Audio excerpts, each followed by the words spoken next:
दोस्तों wait is over. Sony LIV की most awaited web series जिसका नाम है स्कैम 1992 फाइनली प्रीमियर हो चुकी है। 10 पार्ट्स में बनी ये वेब सीरीज कम से कम 8 से 10 घंटे की है। तो जब इतना टाइम किसी वेब सीरीज को देना हो तो ये पता करना बहुत ज़रूरी होता है कि वो इतने टाइम के लायक है कि नहीं, यानी वो देखने लायक है कि नहीं। तो आज हम रिव्यू कर रहे हैं इसको और आपको बताने की कोशिश करेंगे कि वेब सीरीज़ को आप 8-10 घंटे दे सकते हैं या नहीं, या स्किप कर सकते हैं या देख सकते हैं। तो बेसिक इन्फॉर्मेशन की बात करें तो हंसल मेहता ने बनाई है, जिन्होंने ओमेल्टा और राजकुमार राव के साथ काफ़ी सारी फिल्में बनाई हैं। और इस सीरीज़ को उनके साथ को डायरेक्टर जय मेहता ने भी बनाया है। ये वेब सीरीज़ बेस्ड है 1992 में हुए इंडियन स्टॉक मार्केट के बहुत बड़े फ्रॉड पर, जिसको स्टॉक ब्रोकर हर्षद मेहता ने अंजाम दिया था। उस दौरान इस फ्रॉड को खुलासा किया था टाइम्स ऑफ इंडिया की फाइनेंस बीट के जर्नलिस्ट सुचेता दलाल ने। तो सुचेता दलाल और देवाशीष बसु, इन दो लोगों ने मिलकर एक बुक लिखी थी, इसका नाम था who won, who lost, who got away. तो ये बेसिकली पूरी सीरीज इसी बुक पर बेस्ड है। कास्टिंग की बात करें तो प्रतीक गांधी हैं, सारे भास्मी हैं, श्रेया धनवंतरी हैं, हेमंत खेर हैं, निखिल द्विवेदी हैं, के रैना है, और भी बहुत सारी लंबी कास्ट है जो छोटे छोटे रोल्स में आती है। बट अच्छी कास्टिंग अच्छी इसलिए भी है कि मुकेश चावला ने कास्टिंग करी है। और मुकेश चावला जब कास्टिंग करते हैं तो गैंग्स ऑफ वासेपुर, क्वीन और ये अनुराग कश्यप की फिल्मों के जितने भी अच्छे अच्छे कास्ट हैं वो उन्होंने ही करे हैं।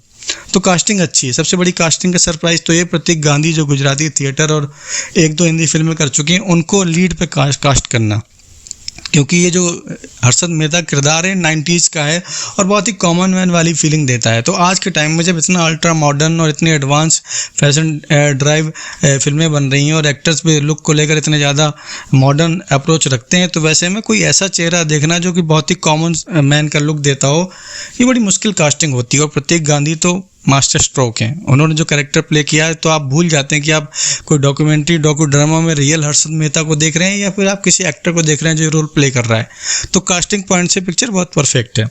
अब बात करते हैं इसकी कहानी की। तो कहानी बेसिकली हर्षद मेहता की लाइफ पर बेस्ड है, जो कि 1992 में ये स्कैम करने से पहले बहुत बड़ा नाम था स्टॉक मार्केट का। कहा तो यह जाता था कि हर्षद मेहता जिस चीज़ को टच करता था वो सोना बन जाती थी, इसलिए उसे स्टॉक मार्केट का अमिताभ बच्चन, बिग बुल कहा जाता था। आपने शेयर मार्केट के बाहर देखा होगा कि बहुत बड़ा बुल बना होता है। तो शेयर मार्केट की दुनिया में ना एक थ्योरी होती है, बुल थ्योरी और बेयर थ्योरी। बुल यानी सांड और बेयर मतलब भालू। तो बेयर थ्योरी ये होती है जो शेयर मार्केट के रेट को गिराते हैं नीचे की तरफ, जैसे भालू अटैक करता है ना, ऊपर से नीचे की तरफ पंजा मारता है। तो बेयर्स होते हैं जो कि रेट को गिरा के मार्केट को कंट्रोल करते हैं।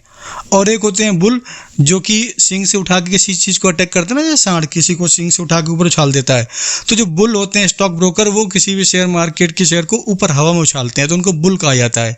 तो हर्षद मेहता फाइनली इस पूरी सिनेरियो में बिग बुल के नाम से जाने जाते थे, जो कि बैंकिंग सिस्टम की कमियों का फ़ायदा उठाकर लेन देन में गोलमाल करते थे और मोटा मुनाफा कमाते थे। और इसके लिए छोटे छोटे बैंकों का मिसयूज़ करते थे, जैसे उनसे कम से कम टाइम के लिए लोन लेते थे, बैंक रसीद में थोड़ा फेरबदल कर देते थे और पेपर वर्क नहीं करवाते थे, और इस तरह से वो पैसा उठा के शेयर मार्केट में घुमाते थे और प्रॉफिट कमाते थे।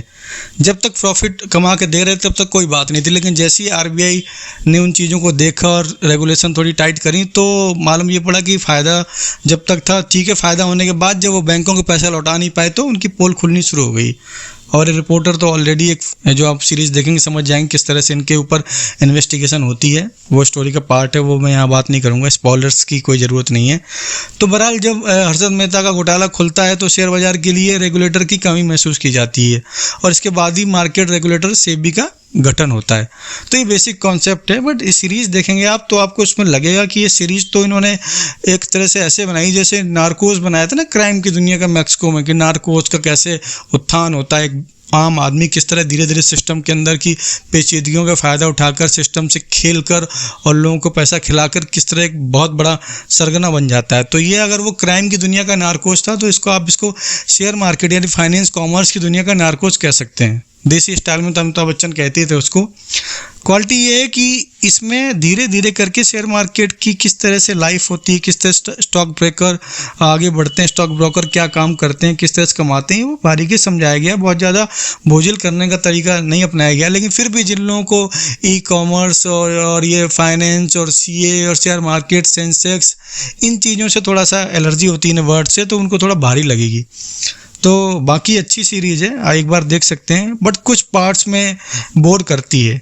जैसे इसमें टर्न एंड ट्विस्ट बहुत कम है, इतने कम है कि आपको लगेगा जैसे न्यूज़ की तरह चल रही है और आपको पता चल जाता है कि हाँ ये ऐसे ऐसे ग्रोथ करेगा, ऐसे ऐसे पकड़ेगा। एक्टिंग अच्छी है बट कहानी कॉन्सेप्ट में थोड़ा सा टर्न एंड ट्विस्ट होते, शॉक वैल्यू होती तो अच्छा होता। बहरहाल एक अच्छी बात भी इस सीरीज़ में कि आपको 90s का फील पूरा मिलता है, यानी वही स्कूटर, थम्स अप, दूरदर्शन का ज़माना, वो खाली खाली रोडें, पुरानी विंटेज कार्स और वो पुराने स्टाइल की राइटिंग, वो आपको बड़ी अच्छी फील मिलती है। इवन ड्रेसिंग सेंस भी आपको लगेगा कि हाँ जो 90s के लोग हैं, नॉस्टैल्जिक हैं, वो जानते हैं कि उन्होंने उस दौर को कैसे देखा। 90s का टाइम चूँकि आर्थिक उदारवाद के जस्ट पहले का टाइम था और आर्थिक उदारवाद 1991 में हुआ है, तो उससे पहले की दुनिया बड़ी इंडियन कॉन्टेक्स्ट में बहुत शांत थी, सिंपल थी, बहुत फैशनेबल नहीं थी, बहुत एडवांस नहीं थी। उसके बाद ही सब कुछ बदला है। तो जो लोग फील मिस करते हैं 90s के फील को, उनको मज़ा आएगा। और ओल्ड सॉन्ग्स बीच बीच में डाले गए हैं, बहुत अच्छे लगते हैं वो। लेकिन सबसे मज़ेदार चीज़ है इसका ओपनिंग स्कोर, यानी जब क्रेडिट ऑन होता है और जब आप देखते हैं सीरीज़ को तो बहुत ज़्यादा थ्रिलिंग है। जैसे आप कोई बहुत अच्छी नेटफ्लिक्स की और बाहर अमेजन की सीरीज़ देखते हैं ना, तो आपको एक बहुत अच्छा ओपनिंग स्कोर मिलता है। जैसे डार्क आई थी जर्मन सीरीज, उसका भी ओपनिंग स्कोर बहुत अच्छा था, बैकग्राउंड म्यूजिक बहुत अच्छा था। तो इंडियन वेब सीरीज़ में ऐसा बहुत कम दिखता है, लेकिन इसका बहुत जानदार है। बहरहाल इस सीरीज़ की सबसे अच्छी बात यही है कि ये रियल एलिमेंट को लेकर चलती है, बट काफ़ी हद तक आपको एंटरटेन भी करती है और शेयर मार्केट की दुनिया से वाकिफ़ कराती है और बताती है कि एक ऐसा जॉनर है जिसको लेकर इंडियन फिल्म इंडस्ट्री में बहुत कम फिल्में बनी हैं और एंटरटेनिंग वे में कम बनी हैं। और जो चीज़ मिस होती है वो थ्रिलिंग है। तो मुझे लगता है इसके लिए नीरज पांडे का नाम याद आता। अगर नीरज पांडे को ये सीरीज़ बनाने को दी गई होती तो मुझे लगता है वो खेल कर देते।